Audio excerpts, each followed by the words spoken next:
Hey guys, how's it going? Welcome to this video.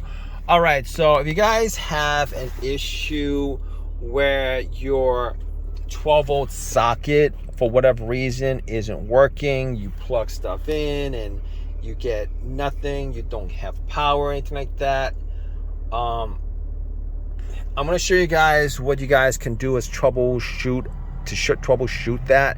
And this is just not about my Infiniti, but this is on any car. You guys don't need to run new wires. I've seen people run new wires from the battery and then set up another 12 volt. But to be honest with you, 99% of the time, if you guys have your 12 volt blown out, and in vehicles these days there are at least 1, 2, 3, 4, 5, however big your vehicles is, a bunch of 12 volt sockets.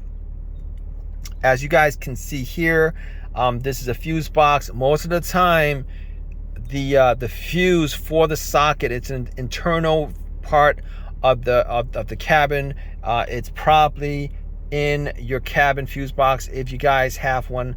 A lot of vehicles, some vehicles actually have like the boxes in the trunk, but if you guys have it, definitely you guys want to just check out the fuse box, test out the sockets, and